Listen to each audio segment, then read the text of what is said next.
तो नमस्कार दोस्तों, मैं आशीष गौतम आप सभी का बहुत बहुत स्वागत करता हूं अपने चैनल लेट्स ग्रो में। आज मिलते हैं एक नए टॉपिक, नई बुक के साथ, जिसका नाम है राग दरबारी। बेहद व्यंग्यात्मक बुक है, यानी हंसमुख, यानी जगह जगह मजाक टिटोली करना, इस पर यह बुक लिखी गई है। ये इस बुक की जो कहानी है वो है शिवपालगंज की, जो लखनऊ से थोड़ा दूर पड़ता था, 12-13 किलोमीटर लगभग ऐसा ही था।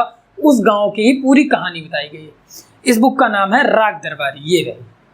ये बुक 1967 में लिखी गई। वो 1970 में इसको अकादमी पुरस्कार से नवाजा गया। इसके लेखक हैं श्रीलाल शुक्ल जी। कहानी स्टार्ट होती है रंगनाथ एक एमए किए हुआ व्यक्ति होता है, नवयुवक होता है, नौजवान होता है, जो जिससे कहानी शुरू होती है और अंत में होती है एक खन्ना मास्टर होते हैं, उनसे होती है। वैद्य जी नेता रहते हैं। तो कहानी थोड़ा सा मोटा मोटा बता दे रहा हूँ। इनके वैद्य जी के 2 लड़के होते हैं। वैद्य जी इसके मामा होते हैं रंगनाथ के, और उनके 2 लड़के होते हैं वैद्य जी के। एक होता है बद्री, एक होता है रूपन। दोनों अपनी अपनी जगह महारत हासिल किए रहते हैं। और वहाँ पे गांव में बहुत सारे कैरेक्टर होते हैं जो हम अपनी कहानी के अंदर यानी राग दरबारी के अंदर देखेंगे। सो शुरू करते हैं। ये कहानी स्टार्ट होती है रंगनाथ से। क्या होता है, रंगनाथ जल्दी जल्दी नहा करके अपने मामा के गांव जाने के लिए तैयार हुआ करते हैं। वो स्टेशन 2 घंटे लेट पहुंचते हैं, क्योंकि ट्रेन जो होती है पहले 2 घंटे लेट आया करती है। लेकिन जिस दिन वो 2 घंटे लेट गए, उस दिन ट्रेन 1.5 घंटे लेट थी। ट्रेन निकल गई, ये पहुंचे।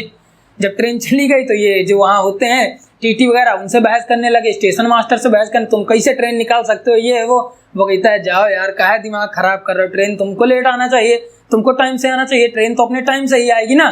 ऐसे करते करते थोड़ी बहस होती है, अपना जैसा मुंह लेकर बाहर चले आते हैं।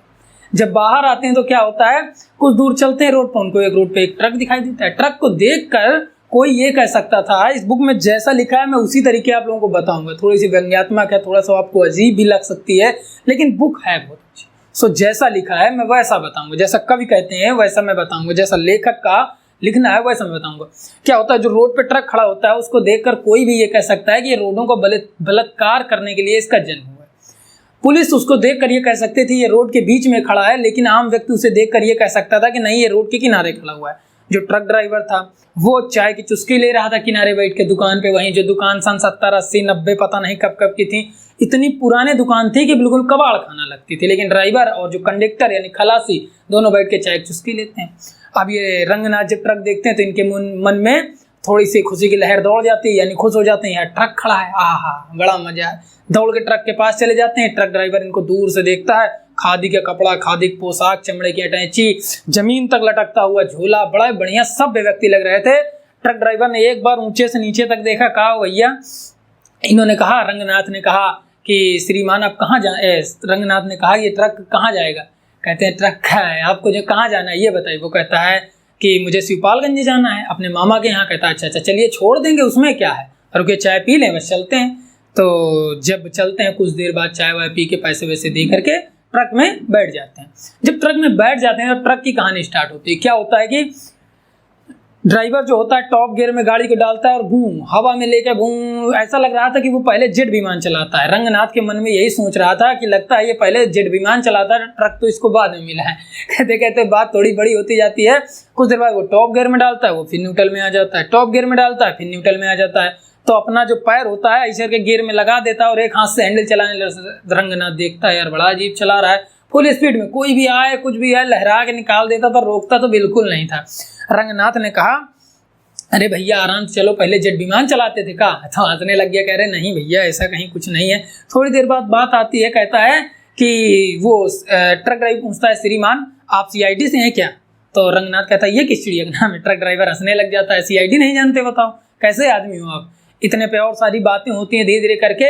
जब बात चलती रहती है धीरे करके एक पुलिया आती है, उसके ऊपर एक 10 साल का लड़का नंग ढड़ंग यानी बिना कपड़ों के वहां पर रहता है। उसके लहरा के बगल से निकालता है ट्रक ड्राइवर, बच्चा पुलिया से चिपक जाता है, बच जाता है और ट्रक ड्राइवर हंसने लगता है। कोई फर्क नहीं पड़ता उसको, जोर से गाड़ी निकाल लेता है। और जब गाड़ी और तेज भगाता है तो फिर न्यूट्रल में आ जाती है। कहता है अरे भैया थोड़ा आराम चलाओ, हमारे देश की राजनीति ही ऐसे है कि मतलब टॉप में जाते हैं कुछ दिन फिर नीचे आ जाती है दूसरा। और ट्रक ड्राइवर इतने में गुस्सा आता है, देख रहा है उतनी देर से पकड़ नहीं सकता, टॉप गेट डालता है और जो रंगनाथ होते हैं उनकी जान के नीचे दबा देता है। कहते हैं आप पकड़ के बैठना, आप चुपचाप इसको बैठे रहो, हम गाड़ी चला। जो गेर होता है रंगनाथ को पकड़ा देता, अपना हैंडल पकड़े रहता, भगाए रहता बूम मार के। कुछ समय बाद रंगनाथ कहता है कि यार अपने देश की जो शिक्षा पद्धति है रोड में पड़ी कुतिया के समान है, यानी कोई भी हो, कुछ भी हो, कोई भी बात हो, यानी हम ऐसे हैं तो ये शिक्षा की गलती है, कुछ भी हो तो बस शिक्षा को दोष दे देना। यानी उनका कहने का मतलब ये था, कोई भी आता है किसी भी विषय की बात होती है बस शिक्षा पर कह देना कि यार शिक्षा ऐसी है तो हम ऐसे हैं। तो कहता है रोड पे पड़ी कुतिया के समान है, कोई आता है लात मार के चला जाता है। कुछ देर बाद क्या होता है, पीछे एक गाड़ी पों पों हारन दिया करती है, तो ये ट्रक ड्राइवर नहीं रोकता, समझ तो जाता है कि भी यार कोई दिक्कत है, लेकिन नहीं रोकता। रंगनाथ कहता है अरे देखिए पीछे कोई है, तो इतने में वो कहता है कि अरे होने दो यार, चलो टॉप गियर भगाता है। नहीं मानता तो जो गाड़ी वाले पीछे होते हैं गाड़ी भगा कर लाते हैं आगे, वहीं लाठी के पास खिड़की के पास 2 डंडे मारते, रुक। ट्रक ड्राइवर रुकता है वहीं पर और उस गाड़ी से पुलिस निकलती है, यानी ऑफिसर नुमा चपरासी और चपरासी नुमा ऑफिसर निकलता है। यानी जैसा चपरासी था वो लग रहा था ऑफिसर है, जो ऑफिसर था वो लग रहा था कि चपरासी है। निकलते हैं, ट्रक रुकता है, रंगनाथ उतर के एक पेड़ के नीचे चले जाते हैं कि भैया हमें मैटर ये नहीं है, हम क्या करें, हम जा रहे हैं दूर चले जाते हैं। और इधर पूरे भूखे शेरों की तरह ट्रक पर जूझ पड़ते हैं जितने होते हैं कर्मचारी। वो जिस चीज को छूते थे सब बिगड़ा हुआ निकलता था, कहीं हारन बजाए वो टूट जाए, कहीं शीशा इंडिकेटर वगैरह हैंडल वैंडल जितना देखें सब खराब था। थोड़ी देर डांट फटकार लगाते हैं, जो ऑफिसर होते हैं कहते हैं कि अच्छा ठीक है यार चालान क्या करेंगे, चालान करते करते तो साला पूरा दिन रात हो जाएगा, पूरी कापी भर जाएगा, छोड़ो इसको। इतने में रंगनाथ दूर खड़े होते हैं, जो ऑफिसर होता है वो रंगनाथ के पास जाता है, कहता है क्या तुमसे पैसा लिया है क्या? कहता है नहीं मुझसे पैसे नहीं। कहा अच्छा ठीक है देना मत ये वो। और चालान करने के बाद चालान नहीं करता, वो चला जाता, कहते क्या चालान करें यार, मरे को पहले से क्या मारे। इतनी देर बाद थोड़ी देर बाद जो ट्रक ड्राइवर होता है रंगनाथ को बुलाता है इधर, तो रंगनाथ से आते हैं पास में, कहता है 2 रुपये इनको साहब को दे दो और चलो बैठो। कहता है यार अठन्नी होता है, तू 2 मांग रहा है, मैं कैसे दे दूं 2? तो कहता है देना हो 2, नहीं ट्रक में पैर न रखना। वो सोचता है यार रात इतनी है, 5 कोस बचा हुआ है, शिवपालगंज मेरे मामा गांव, अब दे दूं नहीं, रात में अकेले कैसे जाऊंगा, थोड़ा होता तो निकल जाता। इतना सोचने के बाद कहता है ठीक है अच्छा 2 रुपये निकाल करके दे देता है। ट्रक ड्राइवर क्या कहता है, मुझे नहीं इसे दे दो। उसे देता है और फिर ट्रक में बैठता है। कुछ देर बातचीत होती रहती है, रंगनाथ गुस्से में तो रहता है कि हमसे 2 रुपये ले लिए। वहीं कुछ दूर जब ट्रक चलता है तो रोड पर कुछ महिलाएं शौचालय करने के लिए बैठी रहती हैं, कुछ बच्चे होते हैं वो भी गंदगी करते रहते हैं, इधर उधर खेलते, कुछ लोग टहलते, गाय बकरी भैंस अपने रास्ते चल रही होती हैं। तब जो रंगनाथ होता है इसको एहसास हो जाता है कि यही शिवपालगंज है और चट्ट से खिड़की से उतर के नीचे पहुंच जाते हैं। अब जो शिवपालगंज की है वो कहानी चलती है। ये कैरेक्टर था अभी तक रंगनाथ का। अब क्या होता है, रंगनाथ जब गांव पहुंच जाते हैं इसके बाद अब शिवपालगंज में क्या चल रहा होता है, शिवपालगंज में क्या होता है कि वहाँ का जो थाना था, शिवपालगंज थाना, चालान वगैरह चालान करते थे। शिवपालगंज थाने का जो दरोगा था वो एक व्यक्ति था, दरोगा के सामने एक जो व्यक्ति था वो गिड़गिड़ा रहा था, अरे साहब हमारा चालान कर दो, बहुत परेशान है, काहे 10 चक्कर लगवाते हो, कुछ आपको चाहिए तो ले लो लेकिन हमसे चक्कर न लगवाओ। पैसे नहीं मांगते, बस चक्कर लगवा रहते हैं कि खुद परेशान होकर दे जाएगा थोड़ा बड़ा। इतना सब होने के बाद जब होता है तो वहीं पे कुछ देर बाद कहता है ठीक है बैठो बैठो। और थाना इतना पुराना कि लग रहा कोई अगर थाने में पहुंच जाए तो लग रहा था वो अकबर के समय में पहुंच गया, यानी 400 साल पीछे इतना पुराना थाना था। कुछ समय बीतता है, थोड़ा बातचीत होती है उन दोनों में, और फिर इसके बाद जब रुपन बाबू आते हैं तो दरोगा देखकर कहता है ऐसे करता है, तो रुपन बाबू कहते हैं अरे नमस्कार दरोगा साहब, तो वो भी नमस्कार करते हैं और कुर्सी पर बैठते हैं, चाय वाय पीते हैं। कहते हैं काहे परेशान कर रहे हैं, चलिए चालान कर दीजिए, बेचारे को परेशान काहे करते हैं। कहता है ठीक है भाई चल चालान हो जाएगा तेरा, चल जा। रुपन बाबू कहते हैं कि और दरोगा साहब क्या हाल चाल है? वो कहते हैं अरे ठीक है आप बताइए रुपन बाबू, पिताजी कैसे हैं वगैरह वगैरह सब पूछते हैं। रुपन बाबू 16 साल के नवयुवक होते हैं जो 10वीं में पढ़ते होते हैं और वैद्य जी के लड़के होते हैं।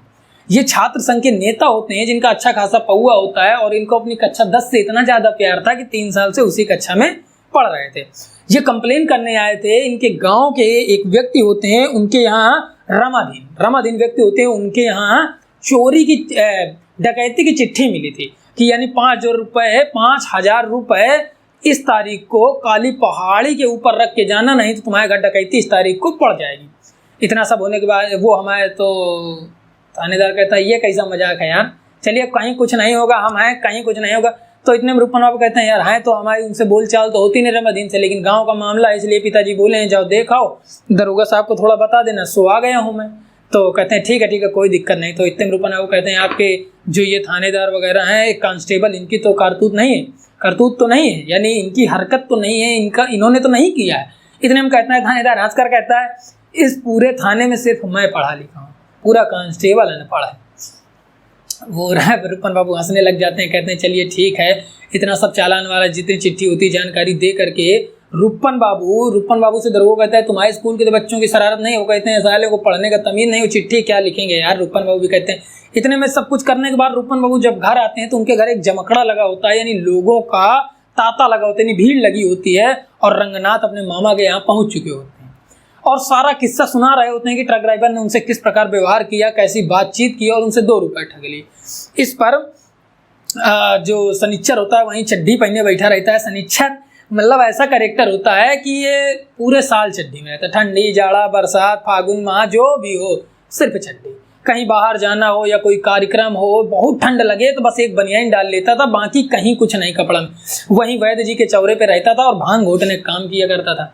तो रंगनाथ बताता है हमारे 2 रुपये लूट लिए, ये वो है। इतने में सनीचर गुस्से से खड़ा होता है, कौन है? बद्री भैया होते। बद्री जो थे ये थे वैद्य जी के बड़े लड़के, बद्री भैया होते, यानी बद्री पहलवान उनका नाम था। बद्री भैया होते तो उस ड्राइवर को मजा चखा देते, साले को दौड़ा दौड़ा के मारते, तुमसे 2 रुपये कैसे ले लिए, ये वो तमाम सारी बातें करता रहता है। इतने में क्या होता है, रूपन बाबू मिलते हैं, कहते हैं नमस्कार भैया और कैसे हो? कहते हैं ठीक है बताइए। तो कहें यार ऐसी ऐसी बात हो, जब उनको कहा चलो ठीक किए यार, 2 रुपया दे दिए, कौन सी इतनी बड़ी चीज़ है, काहे लड़ाई झगड़ा करोगे, काहे का बवाल करोगे, 2 रुपये दे दिए ठीक किया, चलो हटाओ, तुम बच गए, तुम सेफ हो, यही बहुत है। धीरे धीरे ये बात समाप्त होती है। अब बात आती है जो शिवपालगंज का कॉलेज होता है, छगामल विश्वविद्यालय, छगामल इंटरमीडिएट कॉलेज। इंटरमीडिएट कॉलेज में ये होता है कि वो नाम का कॉलेज था, कई सारे पेड़ थे, उनके नीचे कक्षाएं चलती थी। वहाँ के बच्चे ये नहीं जानते थे कि पानी वाला नल कैसा होता है, फर्श कैसी होती है, बोर्ड क्या होता है, पंखा क्या होता है, कुछ उनको नहीं पता था। यहाँ तक कि उनका कहना था कि हमने अंग्रेजी शिक्षा है उसको भी हिंदी में पाई है, यानी इंग्लिश भी कोई पढ़ा रहा है तो वह हिंदी में पढ़ा रहा है, ऐसी शिक्षा पद्धति। और उनका कहना था कि हमारा जो पेशाब है यानी बाथरूम वह सिर्फ पेड़ के तने पे उतरेगा, यानी कोई लड़के होते हैं नालायकी करते हैं, कहीं जा रहे हैं बाथरूम करने, पेड़ के तने मुँह दिए, वैसे वैसे बात आती है। मतलब छगामल विश्वविद्यालय बहुत ज़्यादा पीछे विश्वविद्यालय था। इस पर जो प्रिंसिपल थे अंग्रेजी शिक्षा भी आटा चक, और जो इसी बीच में जो क्लास चला करती है इस कॉलेज में, वो पढ़ाया करते हैं मोतीराम एक टीचर होते हैं, वो पढ़ाया करते हैं फिजिक्स में ये पढ़ाया करते हैं अपेक्षित बल। उसमें क्या होता है, कुछ देर बाद चीज़ चलती रहे। अपेक्षित बल क्या होता है कि मतलब मैंने बल लगाया तो तुमने ज़्यादा लगा दिया, मेरी अपेक्षा में तुमने ज़्यादा लगाया, ऐसे समझाया करते हैं। इतने में कहते हैं कि यार, कुछ देर बाद बैठे रहते हैं, मास्टर साहब गप्पा लड़ाते भी, कहते हैं यार पढ़ाई लिखाई में कुछ रखा नहीं है, इससे अच्छा साला आटक चक्की खोल लो, 400-600 रुपया मंथली कमाओगे। इतने में एक लड़का खड़ा होता है, कहता है कि अरे मास्टर जी आप गलत कह रहे हैं, 500 रुपये किसी हालत में नहीं कमाए जा सकते, मेरे चाचा की चक्की धौंक के चलती है दिन रात, लेकिन 200-150 रुपया ज़्यादा नहीं जाता। तो इतने में मास्टर साहब कहते हैं मोतीराम कि अरे यार जाता क्यों नहीं, अच्छे से चलेगी तो जाएगा। तो कहता है नहीं हमारे चाचा। तो इतने में मास्टर कहते हैं क्यों रे, तू मुन्नू बेईमान मुन्नू का भतीजा है क्या? कहता है हाँ सर मैं बेईमान मुन्नू का भतीजा हूँ। तो कहता है तेरे चाचा ने मेरी चक्की तोड़ दी, यानी अपनी चक्की ला कर रख दी। अच्छा ये बता, तेरे चाचा से पहले मैं इंजन वाली चक्की लाया था, पार्ट वाली चक्की, इसी में बहस। मतलब कोई टॉपिक नहीं है, कोई पढ़ाई लिखाई से मतलब नहीं है, बस अपनी चक्की को देखना और चक्की के विषय में बात करना। इतने में बात होती रहती है। कहता है कि तेरा चाचा बेईमान मुन्नू है, ये वो उसका नाम पड़ गया, वो बेईमान है वगैरह वगैरह। तो इतने में जो लड़का होता है वो कहता है कि सर गुलाब का कुछ भी नाम रख दीजिए, बदबू रख दीजिए, कुछ भी कैसा भी नाम रख दीजिए, लेकिन जो उसकी खुशबू होगी, जो उसका गुण होगा, वो गुलाब का ही होगा।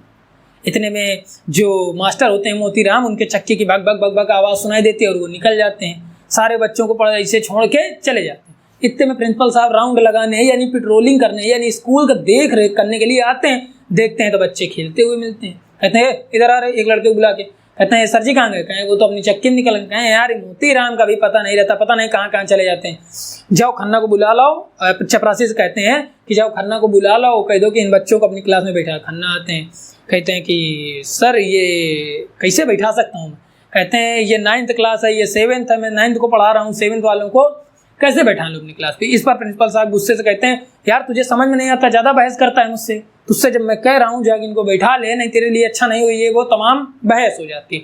इस पर जो खन्ना मास्टर होता है कहता है ठीक है आप कहते हैं तो मैं बिठा लेता हूँ, और सारे बच्चों को अपनी क्लास में वो बिठा लेता है। थोड़ी थोड़ी बहस हो जाती है, जो मोतीराम होते हैं अपनी चक्की के चक्कर में परेशान रहते हैं। अब ये जो सारी शिकायत होती है, ये करने के लिए प्रिंसिपल साहब व चपरासी वैद्य जी के घर जाते हैं, क्योंकि जो वैद्य जी होते हैं पूरे गांव के मालिक होते हैं, स्कूल के भी मालिक होते हैं, जो छगामल विश्वविद्यालय होता है इसके भी मालिक वही होते हैं।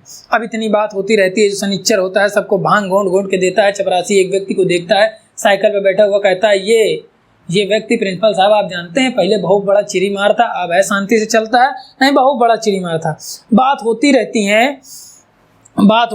ठंड आ चुकी थी, बात होती रहती है, समय बीतता रहता है। हाथ में आई रेत के समान, जैसे हाथ में मुट्ठी में रेत ले लो जैसे फिसल जाती है, उसी तरह समय निकल रहा था। धीरे धीरे बात आती जाती है। जो शनिचर होता है चड्ढी पहने वहीं बैठा रहता है।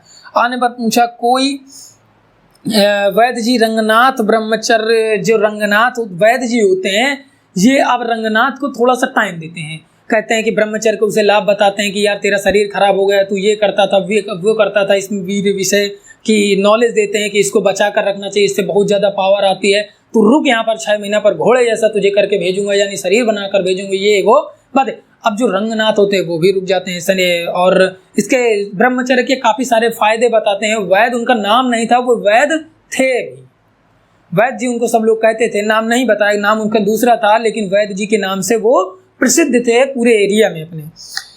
वैद्य जी के चबूतरे पर बहस होती थी, किसी भी प्रकार की बहस हो, कोई भी बहस हो, वैद्य जी के चबूतरे पर ही होती थी, क्योंकि वैद्य जी गांव के मालिक थे। कोई भी गांव का डिसीजन होता था ये वैद्य जी के चबूतरे पर लिया जाता था। रंगनाथ बड़ा खुश था अपने मामा के यहाँ आकर। इस पर शनिचर सबको एक एक गिलास भंग देता है, सब मिलकर पीते हैं। इधर जो इस कहानी में एक लंगड़ा होता है, लंगड़ा क्या कि वो दूसरे गांव का होता है, अपनी नकल लेने के लिए, यानी जमीन की नकल यानी साइन लेने के लिए आता है तहसील में। तो क्या होता है कि तहसील में बैठा हुआ वकील एक होता है, कहता है 5 रुपए दे दो, ये नकल लो, 2 घंटे में बना के तुमको दे दूँ। कहता है यार लगते तो 2 हैं, तुम मुझसे 5 कैसे मांग रहा है? कहता है कि देना हो तो 5 दो और नहीं तो निकलते बनो, नकल नहीं मिलेगी। इस पर लंगड़ा को गुस्सा आ जाता है, कहता है मैं तुझसे 2 में लेके रहूँगा और तू 2 में देगा भी। इतने पे जो होते हैं वहाँ लोग तमाम बैठे रहते हैं, कुछ लोग वकील को समझाने वाले होते हैं, कुछ लोग बुढ़े को समझाने यानी लंगड़े को समझाने वाले होते हैं। कहते हैं लंगड़े से कहते हैं यार उसकी 5 बेटियां हैं उसे दे दे, और उससे कहते हैं कि यार लंगड़ा है तू भी क्या पैसे कमाएगा। अब दोनों की बात आ गई सान में, एक कहता है मैं लूंगा, एक कहता है नहीं दूंगा, झगड़ा शुरू। वो जो व्यक्ति होता है वकील नकल फाड़ के नाली में डाल देता है, कहता है ले ले जा। वो कहता है मैं तुझसे लेकर रहूंगा, और लंगड़ा अपना सारा सामान गाँव से बेच बाँच कर चला आता है कहाँ, शिवपालगंज नकल लेने के लिए, यहीं डेरा डाल के बैठ जाता है। और धीरे धीरे बात होती रहती है। जब बात चलती रहती है नकल लूँगा ये वो, इतने पे कुछ दिन बाद बात चलती रहती है। तो शनिचर जो होता है बीच बीच में पूछता रहता है बद्री जी से, वैद्य जी से कि वैद्य जी बद्री भैया कब आ रहे हैं। इधर बद्री पहलवान जो था कुछ दिनों बाद वापस आया करता है। शहर में उसके दोस्त का कोई मुकदमा था जिसको निपटाने के लिए बद्री पहलवान शहर गए हुए थे। शहर जब जाते हैं तो वहाँ से आते वक्त एक रिक्शे में आते हैं। रिक्शे वाला थोड़ा सा अपने आप को स्टैंडर्ड लगाया करता है, होता रिक्शे वाला है। कहता है कि सर ठाकुर साहब वैद्य जी को बद्री भाई को कहते, सॉरी बद्री पहलवान को ठाकुर जी कहता रहता है। कहता है कि ये साले जो गांव वाले रिक्शे होते हैं मर जाएंगे पैसे के पीछे, लेकिन दिन रात चलाएंगे। मैं शहर वाला रिक्शा हूँ, मैं शहर का रिक्शे वाला हूँ, मैं दिन रात सिर्फ काम करता हूँ, अपनी शान के लिए काम करता हूँ, वरना हमारे यहाँ कमी नहीं है कुछ भी। ऐसे करते करते बद्री पहलवान थोड़ा उगते लेकिन सुनते रहते हैं। कुछ देर बाद जब बार बार ठाकुर साहब कहता है तो बद्री पहलवान गुस्से में आकर कहते हैं पागल है क्या यार तू, मैं शुद्ध ब्राह्मण हूँ, तू बार बार ठाकुर जी कह रहा है। इतने पे कहता है ठीक भैया सॉरी गलती हुई है वगैरह, माफ़ कर दीजिए वगैरह वगैरह बात होती है। वहीं थोड़ी दूर से उसके बगल से एक रिक्शे वाला जाता है जो देहात का होता है, उससे कहता है और भैया नमस्ते। वो गांव वाला रिक्शे वाला इस रिक्शे वाले ये साला देखता नहीं है अपनी रईसत में, मतलब है रिक्शे वाला लेकिन रिक्शे वाले इस कंपटीशन कर रहा है, उसी में शान लड़ाए हुए कि हम इससे बहुत ऊँचे हैं। भगा के रिक्शा आगे निकल जाता है। बद्री पहलवान वही गाँव के पास जब पहुँचते हैं तो जब गांव के पास पहुंचते हैं तो क्या होता है कि जो रामादीन होता है ये पकड़ लेता है जाके रिक्शा। कहता है बद्री अपने भाई को समझा लो, मुझे चिट्ठी भेजी है कि चोरी करूंगा, डकैती डालूंगा तुम्हारे घर में। इस पर बद्री कहते हैं कि ठीक है मैं समझा दूंगा, मुझे घर जाने दो पहले। इस पर वो कुछ नहीं सुनता, बस गाड़ी ही उनकी पकड़ लेते हैं। अब बद्री का थोड़ा सा मूड ऑफ, यार छोड़ोगे मुझे घर तो जाने दो, बात होती रहती, धीरे धीरे धीरे धीरे बात चलती रहती है। अब क्या होता है कि बद्री जब घर पहुंचते हैं, सब स्वागत पानी होता है उनका। अब आगे कहानी अपने अगले पार्ट। तब तक लिए आप सभी को बहुत बहुत धन्यवाद।